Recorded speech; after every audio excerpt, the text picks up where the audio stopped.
Number 4, फिर मधु बहन के पास में भगत समाज की शंका आई। पवन भगत जी, आप कहते हैं कि संत रामपाल जी स्वयं कबीर परमात्मा है, जबकि उन्होंने तो अपने गुरु स्वामी राम देवानंद जी महाराज के लिए सतगुरु शब्द का प्रयोग किया है और उन्होंने कहा है कि सतगुरु की भूमिका खुद कबीर परमात्मा ही निभाते हैं। फिर संत रामपाल जी स्वयं कबीर परमात्मा कैसे हुए? क्या यहां काशी के भंडारे में कबीर और केशव की तरह डबल रोल कर रहे थे? भगत समाज की शंका है कि भाई आप सत्सेवक कहते हो कि संत रामपाल जी महाराज 8 सितंबर 1951 से धरती पे प्रकट हैं, खुद वो कबीर परमात्मा हैं, और संत रामपाल जी महाराज कहते हैं कि सतगुरु की भूमिका का खुद कबीर परमात्मा करता है, सतगुरु का रोल खुद कबीर परमात्मा करता है। तो संत रामपाल जी महाराज जी तो अपने गुरु को सतगुरु कहते हैं, सतगुरु रामदेवानंद जी महाराज। तो अब ये बताओ कि सतगुरु के रूप में रामदेवानंद जी महाराज जी वो कबीर परमात्मा हैं, या फिर आप लोगों के अनुसार 8 सितंबर 1951 से संत रामपाल जी महाराज जी कबीर परमात्मा है? दो परमात्मा कैसे हो गए? क्या काशी के भंडारे की तरह केशव और कबीर, क्या ये दो रोल हो रहे हैं? नहीं भाई, कोई दो रोल नहीं हो रहे। परमेश्वर की लीला को समझना है। स्वयं 8 सितंबर 1951 को धरती पे प्रकट होने के बावजूद संत रामपाल जी महाराज जी ने 17 फरवरी 1988 को दुनिया की दृष्टि में गुरु शिष्य परंपरा को बनाए रखने के लिए स्वामी रामदेवानंद जी महाराज जी को अपना मुंह बोला गुरु बनाया, और वो परमात्मा एक भगत की भूमिका में शुरू हुआ 17 फरवरी 1988 को। स्वामी रामदेवानंद जी महाराज जी का मुंह बोला शिष्य बन के, उनको अपना मुंह बोला गुरु बना के 17 फरवरी 1988 से कबीर परमात्मा ने दुनिया की नजरों में गुरु शिष्य की भूमिका की। अब भाई, अगर कबीर परमात्मा अगर किसी भगत की भूमिका करेगा, अगर एक शिष्य की भूमिका करेगा, तो भाई पूरी भूमिका करेगा। और भक्ति विधान के अनुसार भगत के लिए उसका गुरु सतगुरु ही होता है, उसका गुरु परमात्मा ही होता है। इसलिए वो अपने गुरु को परमात्मा ही कहेगा, वो अपने गुरु को सतगुरु ही कहेगा, क्योंकि परमेश्वर अगर एक भगत की भूमिका करेगा तो पूरी पट करेगा, 101% करेगा। इसलिए एक भगत की भूमिका में संत रामपाल जी महाराज जी ने अपने मुंह बोले गुरु स्वामी रामदेवानंद जी महाराज जी को सतगुरु की उपाधि से नवाजा है, क्योंकि वहां 17 फरवरी 1988 से वो एक भगत की भूमिका कर रहे हैं, और भगत की भूमिका परमात्मा करेगा तो पूरी ही करेगा, उन्हें सतगुरु ही कहेगा।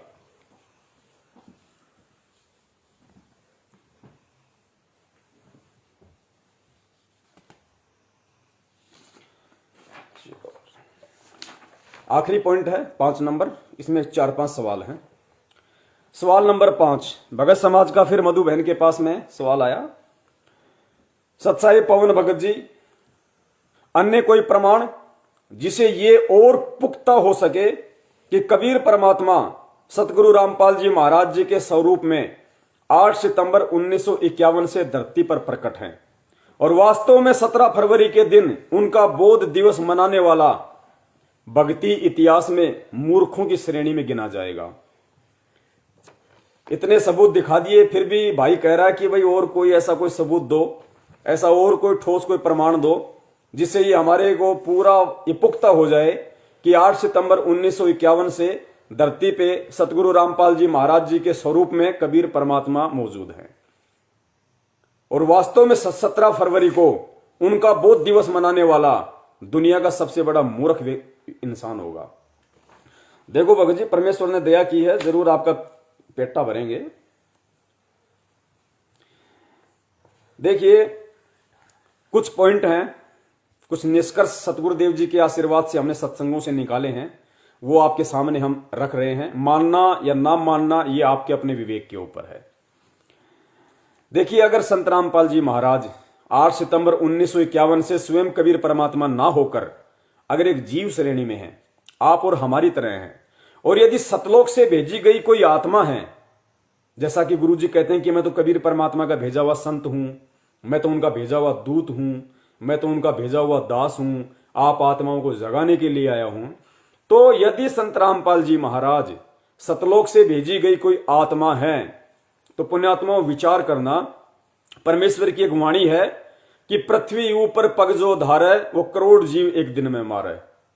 पृथ्वी के ऊपर एक इंसान सुबह रोजी रोटी के लिए निकलता है और शाम को अपने घर से आता है वापस, तो परमात्मा कहते हैं 1 करोड़ जीवों की हत्या का पाप बोझ अपने सिर पे रख के लाता वो सारा दिन में। पृथ्वी ऊपर पग जो धारा करोड़ जीव एक दिन में मारे। अगर संत रामपाल जी महाराज एक सामान्य व्यक्ति होते, एक सामान्य इंसान होते, तो 8 सितंबर 1951 से पुण्यात्माओं वो कितने पाप कर्मों का बोझ अपने सिर पे रख चुके होते। और एक जीव जिसके सिर पे अनगिनत पाप कर्मों का बोझ हो, वो दूसरों को नाम उपदेश देके कैसे उनका बोझ कम कर सकता है, कैसे उनका बोझ हल्का कर सकता है, जबकि नाम देने वाले के यानी सामने जो कोई उनका भगत बनेगा, शिष्य बनेगा, उसके पाप कर्म उल्टा उसके सिर पे आ जाते हैं। शिष्य पार तभी तो होगा ना जब शिष्य के पाप कर्म हल्के होंगे। तो शिष्य के पाप कर्म कौन ले रहा अपने ऊपर नाम देके? गुरु। तो अगर संत रामपाल जी महाराज अगर 1997 में यदि वो परमात्मा बने, तो नाम तो 1994 से देने लग गए, तो वो खुद भी जीव और दूसरे जीवों को नाम देके और उनके पाप कर्म अपने सिर पे ले रहे। इसका जो एग्जाम्पल है वो हमने काशी के भंडारे को लेकर चलना पड़ेगा। जिस प्रकार संत रामपाल जी महाराज जी को लोग मानते हैं कि वो परमात्मा की भेजी हुई आत्मा है, उनका संत है। पुण्यात्माओं, काशी का जब भंडारा हुआ था तो काशी के भंडारे में परमात्मा जितने भी सेवादार थे और जितने भी आत्माओं को परमात्मा बैल बना के लाए थे, जिनके ऊपर सामान रख के लाए थे, पुण्यात्माओं ध्यान देना, ये दिमाग पे जोर देना, अगर जीव होते तो क्या होता। जितने भी 9 लाख बैल परमात्मा ने उन जीव आत्माओं को बनाया अपनी शब्द शक्ति से, उनके ऊपर सामान लाद के लाए, और सेवादार भी परमात्मा सतलोक से ही लेके आए थे हंस आत्माएं, यानी परोसने का काम भी सतलोक वाली ही आत्मा कर रही थी। फिर गुरुजी ने क्या बताया कि वो 9 लाख बैल और वो जितने भी जो सेवादार थे, उनमें से किसी के भी पैर धरती से टच नहीं हो रहे थे। धरती से 1 फुट ऊपर उन सभी सेवादारों के पैर थे। धरती से 1 फुट ऊपर वो आत्मा कहां से आई थी? सतलोक से। और उन परमात्मा ने उन सभी सेवादारों के पैर धरती से 1 फुट ऊपर क्यों रखे? क्योंकि ये काललोक का विधान है जो परमात्मा भी नहीं तोड़ता कि पृथ्वी ऊपर पग जो धारा है वो करोड़ जीव एक दिन में मारा है। तो वो आत्माएं तो 3 दिन तक रुकी थी भंडारे में। 3 दिन में तो उनके ऊपर 3 करोड़ पाप कर्म सिर हो जाते, और जिनके ऊपर 3 करोड़ पाप कर्म सिर चढ़ जाते फिर वापस वो सतलोक नहीं जा पाते। तो अगर संत रामपाल जी महाराज जी भी अगर कबीर परमात्मा की भेजी हुई कोई आत्मा होती, तो जाहिर सी बात है अगर वो आत्मा अगर पृथ्वी पे पैर रखेगी तो उसके साथ क्या होगा? वो खुद ही पार नहीं हो पाएगा, दूसरों को कहां से पार करेगा? अगर जब कबीर परमात्मा खुद जबकि उनके साथ आए थे, उन आत्माओं के तो कबीर परमात्मा केशव बंजारे के रूप में खुद साथ आए थे, उसके बाद भी परमात्मा ने उन आत्माओं को जमीन से 1 फुट ऊपर रखा। जबकि संत रामपाल जी महाराज जी अगर सतलोक से भेजी हुई आत्मा है तो उनके साथ तो कबीर परमात्मा भी नहीं आए और उनके तो पैर भी जमीन पे टिके हुए हैं। तो भाई ये क्या कारण है? अगर आत्मा है और जमीन पे पैर टिके हैं तो भाई कितने पाप कर्म उनके सिर पे चढ़े हुए हैं, और जिसके खुद के पाप कर्म हल्के नहीं हो सकते दूसरों को नाम देके कहां से कर देगा? उल्टे और पाप अपने सिर पे रख रहा है। तो कौन है धरती पे? सतलोक से भेजी हुई आत्माओं को तो परमात्मा ने जमीन से 1 फुट ऊपर रखा। कहीं इन नालायकों के, इन मेरी हंस आत्माओं के अगर गलती से भी अगर इस पाप लोक की, क्योंकि ये पाप लोक है, ये पृथ्वी लोक है, ये पाप लोक है, यहां तो पैर रखने से भी पाप होता है। इसलिए परमात्मा ने उन 9 लाख आत्माओं के, उन सेवादारों के जमीन पैर जमीन से टच नहीं होने दिए, क्योंकि मालिक को पता था, और यहां का विधान परमात्मा भी नहीं तोड़ता, वो पार नहीं हो सकते थे वो सेवादार। तो अगर संत रामपाल जी भी अगर उन्हीं आत्माओं की तरह एक आत्मा है और सतलोक से भेजी हुई है, तो पुण्यात्माओं फिर वो जमीन पे पैर रख के क्यों चल रहे हैं भाई? उनके तो कितने पाप कर्म बढ़ गए होंगे, वो खुद ही पार नहीं हो सकते, दूसरों को कैसे पार कर देंगे? इसलिए परमात्मा अपने आप को छुपाते हैं कि मैं भगवान का भेजा हुआ संत हूं। जिस प्रकार काशी के भंडारे में परमात्मा ने केशव बंजारे का रूप बनाया, आज हम सबको पता है। आज ये कोई नहीं कह सकता कि वो कबीर परमात्मा नहीं थे। नहीं भाई, खुद कबीर परमात्मा ही केशव बंजारे का रूप था। गुरुजी बता रहे हैं, वाणियों में लिखा हुआ है। संध्या आरती में हम पढ़ते हैं, सुन केशव करतार, ऐसी कुछ वाणी है परमात्मा की, कृपा निधान सुन केशव करतार, गरीब दास मुझ दीन की तुम रखियो बहुत संभार। तो खुद वो केशव रूप में खुद कबीर परमात्मा धरती पे मौजूद था। लेकिन उस समय उन्होंने क्या कहा? जब सिकंदर लोदी ने उनसे पूछा कि भाई आप कौन हो और कबीर जी कहां है, तो केशव बंजारे रूप में कबीर परमात्मा ने क्या कहा कि भाई मैं तो उनका पगड़ी बदल यार हूं, मैं तो उनका पगड़ी बदल यार हूं, मित्र हूं। और उन्होंने एक छोटी सी चिट्ठी भेजी थी मेरे पास में कि भाई ऐसे छोटा सा भंडारा है, अपने आप को छुपाया उन्होंने।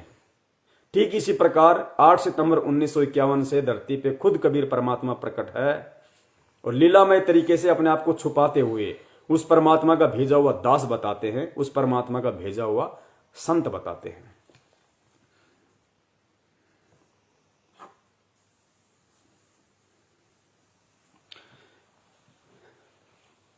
दूसरी बात, जो आत्माएं 17 फरवरी को बौद्ध दिवस मनाने की तैयारी कर रही हैं, या जो अपनी अज्ञानता में, मूर्खता में बौद्ध दिवस मनाने की सोच रही हैं, तो उन पुण्यात्माओं से दास की हाथ जोड़ के विनती है, एक पॉइंट पे जरा विचार कर लेना, अगर आपकी आंखें खुल जाएं तो।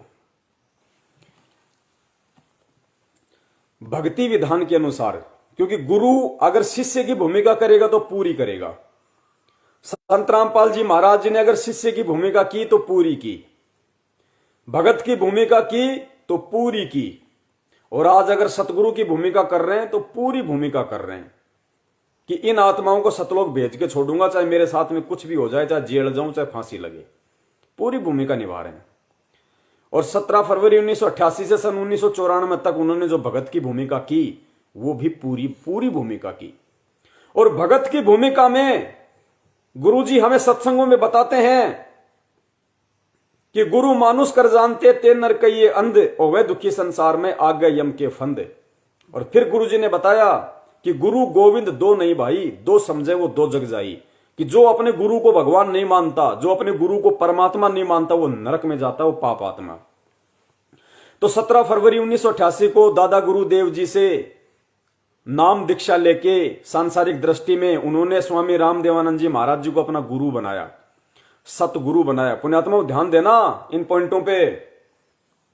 खुद कबीर परमेश्वर ने 8 सितंबर 1951 के दिन संत रामपाल जी महाराज जी के रूप में धरती पे प्रकट होके 17 फरवरी 1988 को दुनिया की दृष्टि में, दिखावे में अपना मुंह बोला गुरु बनाते हुए 17 फरवरी 1988 को स्वामी रामदेवानंद जी महाराज जी से नाम दीक्षा ली, उनको अपना गुरु बनाया, सतगुरु बनाया। अब उनको अपना गुरु बना लिया तो खुद एक भगत हो गए, यानी परमात्मा भगत की भूमिका में, तो भगत की भूमिका परमात्मा पूरी निभाएगा। अब गुरुजी ने स्वामी रामदेवानंद जी महाराज जी को भगत की भूमिका में अपना परमात्मा मान लिया, जबकि वो जीव श्रेणी में थे, वो अंतर्यामी थे।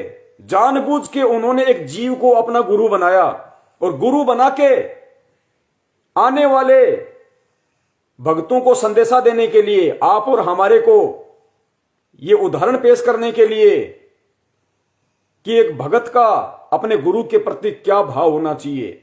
एक भगत जब तक अपने गुरु को सतगुरु मान के नहीं चलेगा, अपने गुरु को परमात्मा तुल्य मान के नहीं चलेगा, भगवान मान के नहीं चलेगा, तब तक वो शिष्य पार नहीं हो सकता।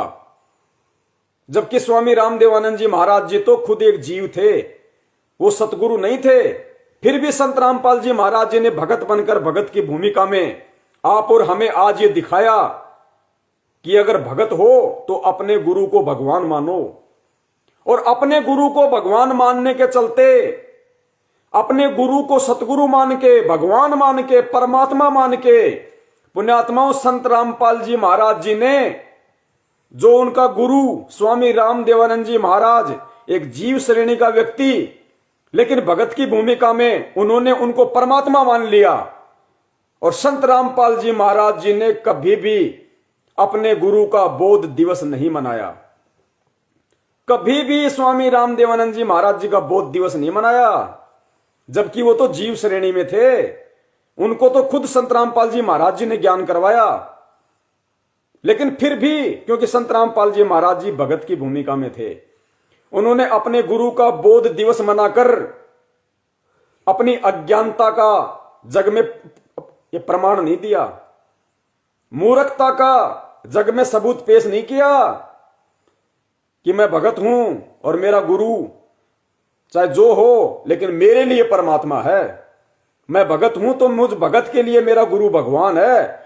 और संत रामपाल जी महाराज जी ने, उनका गुरु एक जीव श्रेणी में होते हुए भी, परमात्मा तो बहुत दूर की बात है, लेकिन उन्होंने परमात्मा मान लिया।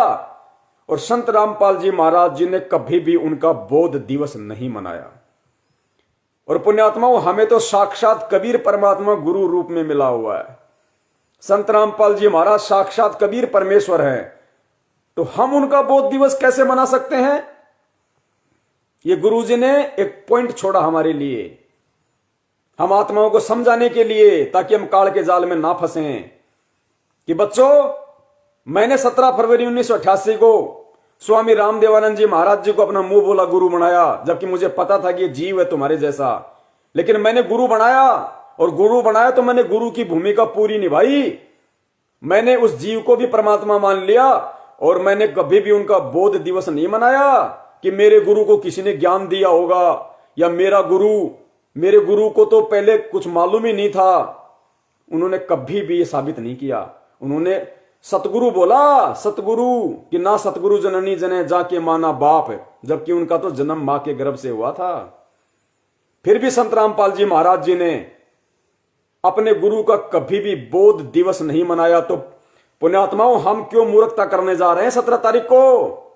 अरे हमें तो जिंदा जोगी जगत गुरु मिला हुआ है। जिंदा जोगी जगत गुरु खुद कबीर परमात्मा हमारा गुरु है, संत रामपाल जी महाराज के रूप में, जो पूरी दुनिया को ज्ञान देने के लिए आता है। तो पुण्यात्माओं, हम ये गलती कैसे कर सकते हैं जब हमारे खुद के गुरु ने एक भगत की भूमिका में अपने गुरु का कभी बोध दिवस नहीं मनाया? तो पुण्यात्माओं, हमारे सिर में क्या भूसा भरा पड़ा है कि हम अपने गुरु का बोध दिवस मनाएंगे और 17 फरवरी को उनका बोध दिवस मना के दुनिया के सामने हम अपनी अज्ञानता और मूर्खता का प्रमाण दें, अपने गुरु को जीव श्रेणी का साबित करें। एक तरफ तो हम कहते हैं कि मेरे गुरु से बड़ा कोई महाज्ञानी नहीं, कोई तत्वज्ञानी नहीं, और उनका बोध दिवस मना के हम ये खुद साबित कर रहे हैं कि मेरे गुरु जी को तो 1988 से पहले कहेगा भी नहीं पता था। पुण्यात्मा, पॉइंट है, ये परमात्मा ने जानबूझ के पॉइंट छोड़े, नहीं तो वो भी बोध दिवस मना सकते थे। उन्होंने नहीं मनाया इस समय के लिए कि फिर मेरे बच्चे, मेरे सत्सेवक बच्चे ये कैसे साबित कर पाएंगे। तो पुण्यात्माओं, ये गलती हमने नहीं करनी। भूल के भी अगर बोध दिवस मना दिया 17 तारीख को, तो समझो आपने अपने गुरु को जीव श्रेणी में लाके खड़ा कर दिया। उसी दिन आपकी मौत है, जीते जी आपकी मौत है। अगला पॉइंट,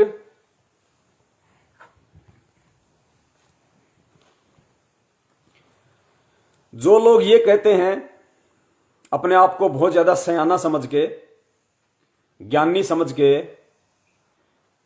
कि भाई पवन दास कहता भाई हमें कबीर प्रगट दिवस नहीं मनाना, हमने बोध दिवस नहीं मनाना। अब ये बताओ, गुरुजी क्यों मनाया करते थे? गुरुजी क्यों कबीर प्रगट दिवस मनाया करते थे? गुरुजी ने क्यों गरीबदास जी महाराज जी का बोध दिवस मनाया, जबकि गरीबदास जी महाराज जी तो खुद परमात्मा थे? फिर गुरुजी ने क्यों गरीबदास जी महाराज जी का बोध दिवस मनाया? गुरुजी ने क्यों आश्रम में हर साल कबीर प्रकट दिवस मनाया, तो हम क्यों नहीं मनाए? अरे महाज्ञानी भाइयों, यही तो परमात्मा हमारी परीक्षा ले रहा है। यही तो कबीर परमात्मा हमारी परीक्षा लेता है। हमें गुरु की करनी को नहीं देखना, हमें गुरु की कथनी के ऊपर चलना है। अगर संत रामपाल जी महाराज जी ने कबीर जी का प्रगट दिवस मनाया तो प्रगट दिवस मनाना उनके लिए जरूरी था। वो खुद कबीर परमेश्वर हैं, लेकिन फिर भी उन्होंने 650 साल पहले वाले उस फोटो को कबीर परमात्मा बता के उनका प्रगट दिवस मनाया। क्यों मनाया? क्योंकि अगर वो खुद कहे कि मैं कबीर परमात्मा हूं तो हम कोई यकीन नहीं करते। और सतगुरु रामपाल जी महाराज जी ने अपने आप को सतगुरु की भूमिका में, संत की भूमिका में इस दुनिया के सामने इन 33 करोड़ देवी देवताओं की ये जो व्यर्थ की हम जो पहले जो भक्ति विधि कर रहे थे, हम जो इनको भगवान मान के बैठे हुए थे, इन सबसे पीछा छुड़वाने के लिए उस कबीर परमात्मा संत रामपाल जी महाराज ने खुद एक संत बन के कबीर जी को परमात्मा साबित करना जरूरी था।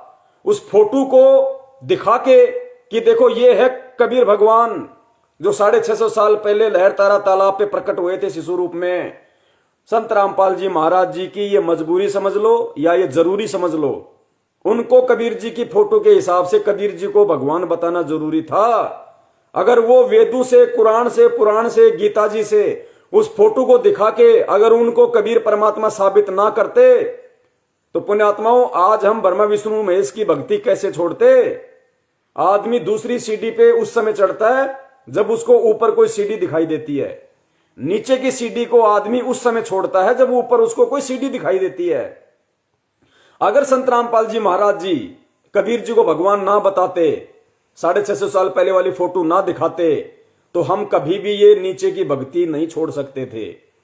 इसलिए संत की भूमिका में, सतगुरु की भूमिका में उनके लिए कबीर प्रगट दिवस मनाना जरूरी था और वो अंत तक मनाते रहेंगे।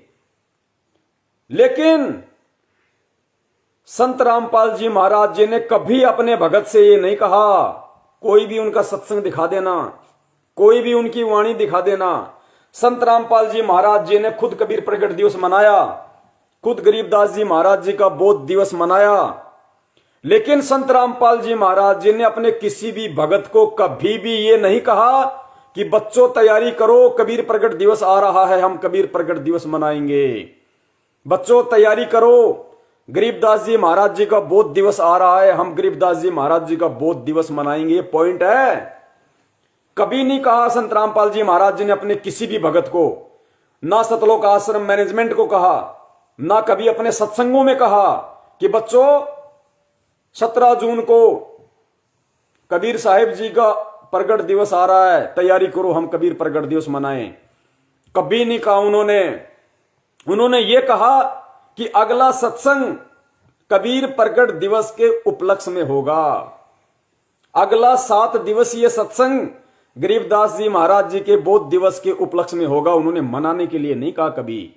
ये मनाने का ठेकेदारी सतलोक आश्रम मैनेजमेंट हरियाणा ने ले रखी थी। ये लोग मनाया करते थे और इनके पीछे ये लाखों की मूर्ख संगत पीछे पीछे हो लिया करती थी। क्योंकि सतलोक आश्रम मैनेजमेंट हरियाणा ने, गुरुजी के परिवार वालों ने तो कभी गुरुजी को परमात्मा वाली दृष्टि से देखा ही नहीं, कभी उनको गुरु ही नहीं माना। कबीर परमात्मा मानना तो बहुत दूर की बात है। इसलिए ये लोग खुद कबीर प्रगट दिवस की तैयारियां करते थे, खुद ये मनाया करते थे, क्योंकि ये गुरुजी को कबीर नहीं मानते थे, ये कबीर केवल उस फोटो को मानते थे। जबकि गुरुजी ने कभी नहीं कहा कि बच्चों जून का महीना आ रहा है, हमें कबीर प्रगट दिवस मनाना है, कभी नहीं कहा गुरुजी ने। गुरुजी ने हमेशा सत्संगों में आप देख लेना, कबीर प्रगट दिवस से पहले जो सत्संग हुए होंगे उस सत्संग में परमात्मा ने यही कहा कि बच्चों अगला जो 7 दिवसीय सत्संग होगा या 3 दिवसीय सत्संग होगा वो कबीर प्रगट दिवस के उपलक्ष्य में होगा। अगला जो सत्संग होगा वो गरीबदास जी महाराज जी के बोध दिवस के उपलक्ष्य में होगा। मनाने के लिए किसी को नहीं कहा। पुण्यात्माओं, अब ये खत्म हो जाएगा धीरे धीरे। अब धरती पे वर्तमान में वो आत्माएं हैं जिनको सतलोक की चाह है, जो परमात्मा की विशेष पुण्य आत्माएं हैं, जो दूध और पानी को मिले हुए को छान लेंगी, सतगुरु और संत में से सत साहिब को निकाल लेंगी। अब परमेश्वर जब आएंगे तो परमेश्वर के सामने ये कोई बाधा नहीं रहेगी, ना शास्त्र दिखाने की, ना कबीर प्रगट दिवस मनाने की, ना किसी का बोध दिवस मनाने की। जिसने मनाना है मनाते रहो, और जिसने सतलोक जाना है वो ज्ञान को आधार बनाते रहो। तो पुण्यात्माओं, ये हमारा विषय था, और परमेश्वर दया करें हम सभी पे। परमात्मा इसी तरीके से फेसबुक पे या अन्य किसी भी सोशल मीडिया के मंच के माध्यम से परमात्मा साध संगति की दया हम पे करते रहें, और ऐसे ही साध संगति के माध्यम से जो नए नए टॉपिक हैं, नए नए विषय हैं, नए नए परमेश्वर के संकेत हैं, इशारे हैं, वो भगत समाज के सामने आते रहें। हम सबकी आत्मा ऐसे ही गदगद होता रहे, हम सबका विश्वास अपने भगवान पे, अपनी भक्ति पे, अपने गुरु पे इसी तरीके से बढ़ता रहे, दृढ़ होता रहे। और देखो पुण्यात्माओं, कोई भी आदमी कबीर साहिब जी का बोध दिवस नहीं मनाता। अगर कबीर साहिब जी का बोध दिवस मनाता हो तो मुझे बता दो। अरे उन्होंने भी तो दीक्षा ली थी ना स्वामी रामानंद जी से। रामानंद जी से उन्होंने भी तो दीक्षा ली होगी। अगर कबीर जी के लहर तारा तालाब पे प्रकट होने का दिन अगर किसी को याद है तो रामानंद जी से नाम दीक्षा लेने वाला दिन भी याद होगा। तो ये बताओ, कबीर साहब का बोध दिवस क्यों नहीं मनाते? जो व्यक्ति कबीर साहब का प्रगट दिवस मनाते हैं वो कबीर साहब का बोध दिवस क्यों नहीं मनाते? क्योंकि उन्हें अच्छे से पता है कि कबीर साहब जी को कोई बोध नहीं करा सकता, कबीर साहब जी को कोई ज्ञान नहीं करा सकता, इसलिए आज उनका कोई बोध दिवस नहीं मनाता। लेकिन संत रामपाल जी महाराज जी का मना रहे हैं, यही सबसे बड़ी गलती कर रहे हैं, क्योंकि हम संत रामपाल जी महाराज जी को कबीर परमात्मा नहीं मानते, इसलिए हम उनका बोध दिवस मनाने की सोच रहे हैं। वरना कबीर साहब का बोध दिवस क्यों नहीं मनाते भाई? क्योंकि पता है कि वो कबीर जी थे भाई, खुद वो परमात्मा था वो कबीर साहब, और उन्होंने तो रामानंद जी को मुंह बोला गुरु बनाया था, और कबीर जी को भाई कौन ज्ञान करा देगा? वो तो जगत गुरु थे। पुण्यात्माओं, वो जगत गुरु, वो कबीर परमात्मा, जिस दिन आप अपने गुरु संत रामपाल जी महाराज जी को मान लोगे ना, उस दिन तो आप भगत बनोगे, भगत। अभी ये मत सोचो कि आपकी भक्ति शुरू हो गई है। जिस दिन हम गुरु को परमात्मा मान लेंगे हृदय से, इस ज्ञान को आधार बना के, गुरु जी ने स्पष्ट सत्संग में बोल रखा पुण्यात्माओं, उसके बाद तो तुम्हारी भक्ति शुरू होगी। आज तक तो बस वैसे चल रहा है मामला, डब्बा डोल डब्बा डोल। जब तक हम गुरु को परमात्मा नहीं मानेंगे तब तक तो हमारी भक्ति भी शुरू नहीं होती। तो जितने भी मेरे भाई बहन जो लाइव जुड़े हुए हैं, चाहे 2014 के बाद वाले उपदेशी हों, चाहे 2014 से पहले वाले हों, आप सभी से दास की करबद्ध विनती है। दास का काम केवल सतगुरुदेव जी के आशीर्वाद से, उनकी प्रेरणा से आप जी तक ये सत संदेशा पहुंचाने का था। उसके बाद पुण्यात्माओं आपकी अपनी मर्जी है, क्योंकि हम कोई सतलोक आश्रम मैनेजमेंट हरियाणा की तरह काल एजेंट नहीं है, हम कोई तानाशाह व्यक्ति नहीं है कि हम जबरदस्ती हम किसी से कोई बात को मनवाएं, और अगर कोई आनाकानी करे तो फिर हम उनको डराएं धमकाएं कि तेरा नाम खंड हो जाएगा, गुरुजी का आदेश है, बीजेपी को वोट नहीं देगा फिर जिंदगी में तेरा नाम ही शुद्ध नहीं होगा, तेरे को आश्रम में नहीं घुसने दिया जाएगा। पुण्यात्माओं, ये भक्ति मार्ग है। परमेश्वर ने आत्मा को स्वतंत्र छोड़ा हुआ है। जब परमेश्वर अपनी आत्मा के ऊपर किसी प्रकार का कोई दबाव नहीं देते तो पुण्यात्माओं, हम परमेश्वर की आत्माओं पे, अपने भगत भाई बहनों पे दबाव देने वाले कौन है? इस आत्मा को परमात्मा ने सतलोक में भी स्वतंत्र छोड़ रखा था, इस आत्मा को परमात्मा ने आज भी स्वतंत्र छोड़ रखा है। अगर सतलोक में परमात्मा ने यदि आत्मा पे कोई पाबंदी लगाई होती तो हम काल के साथ यहां नहीं आ पाते, लेकिन सतलोक में परमात्मा ने हमें स्वतंत्र रखा हुआ था। परमात्मा ने हमें यही कहा था कि पुण्यात्माओं, जो जो इसके साथ में जाना चाहता है वो अपनी स्वीकृति दे दे। तो जिसने स्वीकृति दी उसी को परमात्मा ने यहां भेजा है, अन्यथा किसी को नहीं भेजा परमात्मा ने। तो सतलोक में भी परमात्मा ने इस आत्मा को स्वतंत्र रखा हुआ है, और आज भी परमात्मा ने इस आत्मा को स्वतंत्र रखा हुआ है। भाई जिसके ज्ञान समझ में आए वो आदमी भक्ति करो, वो आदमी इस पंथ में रुको, जो आदमी नियम निभा सके, जो मर्यादा निभा सके, वो आदमी इस पंथ में रहो, इस पंथ में जुड़ो, अन्यथा आप यहां से जा सकते हो, आपकी यहां इस पंथ में कोई आवश्यकता नहीं है। अगर परमात्मा दबाव दे तो उससे बड़ा फिर समर्थ कौन, परमात्मा से बड़ा शक्तिशाली कौन? वो तो गर्दन पकड़ के 2 मिनट में सीधा कर दे। लेकिन ये मार्ग पुण्यात्मा दबाव का नहीं है, ये मार्ग ज्ञान आधार का है। और ये कलयुग की पिछली पीढ़ी परमात्मा ने स्पेशली ज्ञान आधार के लिए ही चुनी है। जो आत्मा इस वक्त ज्ञान आधार नहीं बनाएगी और जो आत्मा देखा देखी चलेगी, किसी को सीनियर भगत समझ के उसके पीछे लग जाएगी, किसी को गुरु जी का भाई समझ के उसके पीछे लगी रहेगी, किसी को गुरु की बेटी समझ के उसके पीछे लगी रहेगी, वो आत्मा कभी भी ज्ञान आधार नहीं बना सकती। और जो ज्ञान आधार नहीं बना सकता वो कभी भी सतलोक नहीं जा सकता। इसका हमें भी बड़ा दुख है, हमें भी बड़ा खेद है। इसलिए हम सतगुरुदेव जी के निमित्त होके, उन्हीं के आशीर्वाद से, उन्हीं की प्रेरणा से एक छोटा सा हमारा यह प्रयास है, परमात्मा की आत्माओं तक हमें संदेशा पहुंचा सकें, उन्हें परमात्मा की यथार्थ जानकारी दे सकें कि जिस सतगुरु रामपाल जी महाराज जी ने कबीर जी को भगवान साबित किया है, तो साबित करने वाला कौन है? कबीर जी को साबित कौन कर सकता है? कबीर जी को स्वयं कबीर ही साबित कर सकता है, और कबीर को कबीर साबित करने वाला दुनिया में और कोई नहीं है। तो पुण्यात्माओं, इस धोखे में ना रहना। ना तो आपने 17 फरवरी को सतगुरु रामपाल जी महाराज जी का बोध दिवस मनाना है, और ना ही सतगुरु रामपाल जी महाराज जी के पृथ्वी पे रहते सहते आपने कभी भी जून के महीने में या मार्च के महीने में जब भी आता है कबीर प्रगट दिवस नहीं मनाना। अगर आप जून के महीने में कबीर प्रकट दिवस मनाते हैं तो ये 100% मान के चलिए कि भगवान तो आज भी आप उस कबीर जी को मानते हैं, दाढ़ी मूछ वाले को। अगर आप कबीर प्रकट दिवस मनाते हैं तो यही सिद्ध होगा कि गुरु जी को आप केवल एक संत मानते हैं और भगवान केवल आप दाढ़ी मूछ वाली फोटो को ही मानते हैं। और इस वक्त जो प्राणी संत रामपाल जी महाराज जी का शिष्य होके संत रामपाल जी को केवल एक संत मानेगा, और भगवान यदि वो कबीर जी को देखेगा, वो शिष्य कभी जिंदगी में पार नहीं हो सकता। इसलिए हमने कबीर प्रकट दिवस नहीं, हमने 8 सितंबर को केवल सतगुरु प्रकट दिवस ही मनाना है। तो जितना हो सके संदेश आप अपने भाई बहनों तक पहुंचाओ। दास की जो सेवा है, दास अपनी तन मन धन से पूरी निभा रहा है, ताकि कल को परमेश्वर आए और परमेश्वर कहें कि बेटा जब तुझे सच्चाई का पता था, तुझे सारी बातों का पता था, तो तू कैसे चुपचाप बैठ गया?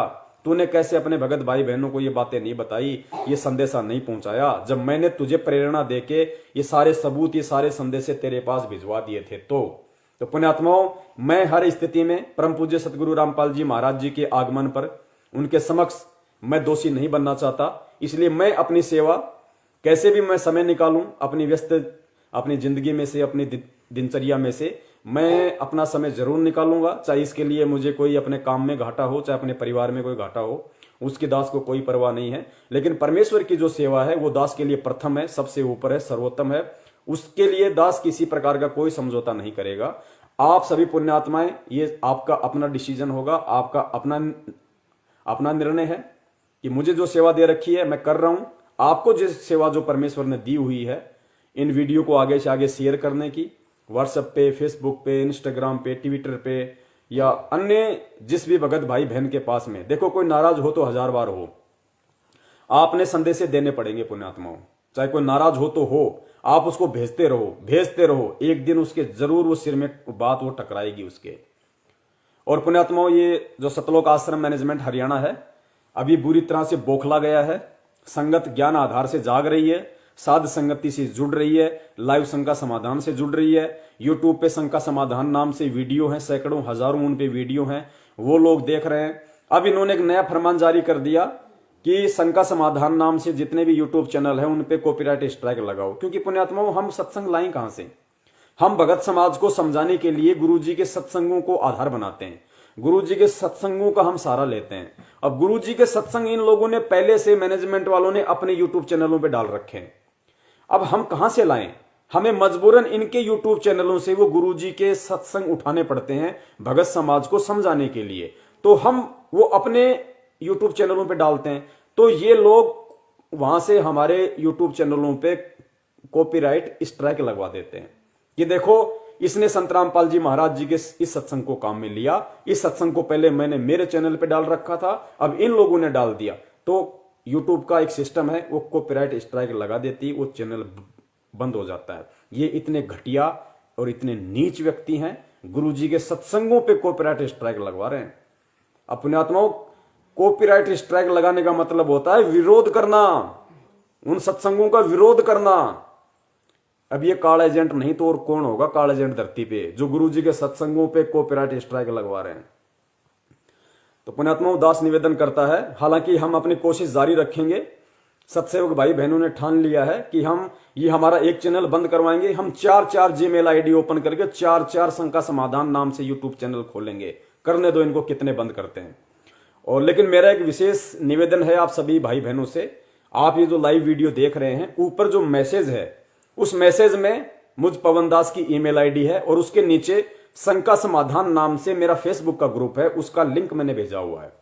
आप शंका समाधान नाम का जो फेसबुक का मेरा जो ग्रुप है, ऊपर जो फेसबुक में दिया हुआ है, ऊपर जो मैसेज में दिया हुआ है, आप उस पर क्लिक करके और फेसबुक का जो मेरा शंका समाधान का जो मेरा फेसबुक का जो ग्रुप है उसको आप जरूर ज्वाइन कर लें, क्योंकि फेसबुक ये लोग बंद नहीं करवा सकते और फेसबुक यूट्यूब से भी बड़ा प्लेटफॉर्म है। तो परमेश्वर दया करेंगे, आप जितने भी भगत भाई हैं आप सभी उसको ग्रुप को जरूर ज्वाइन कर लें और जो मेरी फेसबुक की जो आईडी है आप उसको फॉलो कर लें, क्योंकि मेरे फ्रेंड्स तो पूरे 5000 पूरे हो चुके हैं, फॉलोअर्स में भी लगभग 1500 के आसपास हो गए ऊपर। तो आप मेरी फेसबुक आईडी को फॉलो कर लें ताकि जब भी मैं लाइव आऊं, कभी अगर इमरजेंसी में भी अगर मेरे को लाइव आना पड़ा संडे के अलावा, तो अगर आपने मुझे फॉलो किया हुआ है तो ऑटोमेटिक आपके पास में संदेश पहुंच जाएगा लाइव का। तो आप मेरी फेसबुक आईडी को भी फॉलो कर लीजिए और शंका समाधान नाम से जो मेरा फेसबुक का जो ग्रुप है, ऊपर मैसेज में जो लिंक दिया हुआ है, आप उसको भी ज्वाइन कर लीजिए।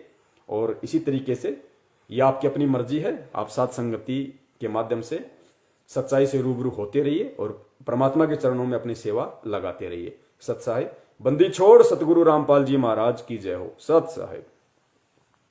तन मन शीस ईस अपने पे, तन मन शीस ईस अपने पे, पहले में चोट चढ़ावे जब कोई राम भक्त गत पावे हो जी, जब कोई राम भक्त गत पावे हो जी। तन मन शीस ईस अपने पे, तन मन शीस ईस अपने पे, पहलम चोट चढ़ावे जब कोई राम भक्त गत पावे हो जी, जब कोई राम भक्त गत पावे हो जी। भाई सतगुरु तिलक अजप्पा माला, युक्त जटा रखवावे, सतगुरु तिलक अजप्पा माला, युक्त जटा रखवावे। जत को पीन सत का चोला, भीतर बेख बनावे जब कोई राम भगत गत पावे हो जी, जब कोई राम भगत गत पावे हो जी। भाई लोक लाज मर्याद जगत की, तरण ज्यों तोड़े बगावे,